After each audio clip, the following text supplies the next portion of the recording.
اچھی کہہ دے انا خاتم النبیین لا نبی بعدی۔ آقا امام الانبیاء علیہ السلام نے فرمایا میں آخر زمان نبی ہوں، میرے بعد کوئی نبی نہیں آئے گا، میرے بعد کوئی نبی نہیں آئے گا۔ رب کائنات نے زمین کو پیدا فرمایا، پیدا فرمانے کے بعد جناب آدم علی نبینا علیہ السلام کو اس دھرتی کے اوپر مبعوث فرمایا۔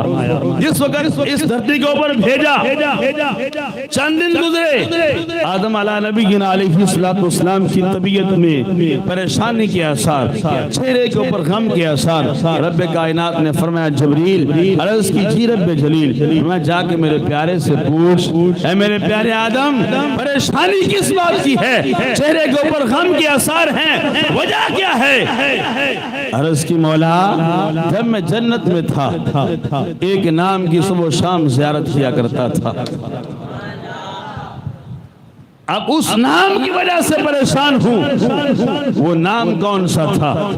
جس وقت پریشانی کے آثار اور بڑے، پھر جبریل امین علیہ السلام حاضر خدمت ہوئے۔ سب سے پہلے آپ نے خانہ کعبہ کو اس زمین کے اوپر تعمیر کیا، تعمیر کرنے سے پہلے جناب جبریل امین علیہ السلام آپ کی بارگاہ میں حاضر ہیں، پھر پریشانی کے آثار پوچھے تو آپ فرماتے ہیں اے جبریل وہاں پیارا پیارا اللہ کا نام سنتا تھا، اللہ کے نام کے ساتھ ایک اور ہستی کا نام سنتا تھا، اس نام کی وجہ سے میرے دل کو سکون ملتا تھا۔ اب یہاں پہ وہ نام نہیں سنتا۔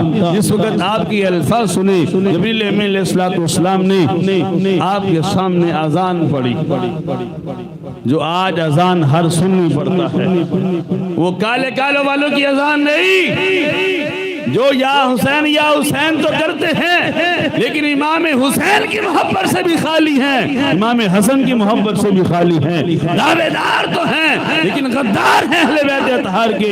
باہر کیا وہ کالے کالے والوں کی اذان نہیں، اٹھاؤ تا بے شمار حدیث کے حوالے ہیں، وقت نہیں ورنہ میں اس کے حوالے پیش کرتا۔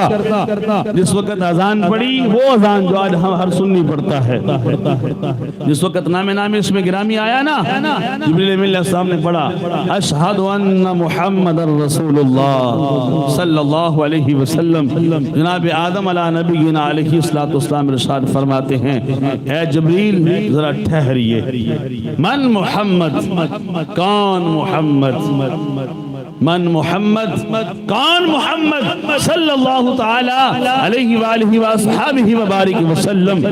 اس وقت جبریل امین علیہ السلام نے فرمایا تھا اے پیارے آدم محمد خاتم النبیین، محمد وہ جو ختم نبوت کا تاج پہن کے آئیں گے، کہ تاجدار ختم نبوت آقا امام الانبیاء صلی اللہ علیہ وآلہ وسلم سب سے پہلے اس دھرتی کے اوپر نعرہ ختم نبوت کا جبریل امین علیہ السلام نے لگایا، پھر جناب آدم علیہ نبینا علیہ السلام نے لگایا۔ اس لیے ہم بھی کہتے ہیں تاجدار ختم نبوت، تاجدار ختم نبوت، تاجدار ختم نبوت۔ اس لیے قیامت تو آ سکتی ہے بلکہ میدان محشر میں بھی یہی نعرہ ہوگا تاجدار ختم نبوت۔ اس لیے ہم کہتے ہیں کہ آج لے ان کی پناہ، آج مدد مانگ ان سے، گر نہ مانیں گے قیامت میں اگر مان گیا۔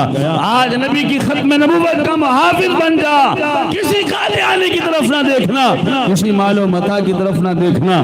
آج مال لگا کے لوگوں کا ایمان لوٹ رہے ہیں، بیٹیاں اپنی پیش کر کے لوگوں کے ایمانوں کو لوٹ رہے ہیں، نوجوانوں کو تباہ کرنے کی کوشش کرتے ہیں۔ تو ہم نے کہا جس کے اندر ایمان ہوگا رب کائنات کی عزت کی قسم، مال جائیداد اولاد یہ عورتیں اس کے جوتے کے نوک کے ٹھوکر پہ ہوں گی۔ ہم نے تو فقط محمد مصطفیٰ کی طرف دیکھا ہے، اور جس نے محمد مصطفیٰ کا کلمہ پڑھا ہے وہ کبھی مال و متاع کی طرف دیکھ سکتا نہیں۔ اس لیے ختم نبوت کے محافظ بن کے جیو گے، دنیا کے اندر بھی سرخری مل جائے گی، حشر کے اندر بھی اللہ انسان کو سرخری عطا فرمائے گا۔ اللہ پاک عمل کر کرنے کی توفیق عطا فرمائے، آمین بجاہ النبی الکریم۔ سنت ادا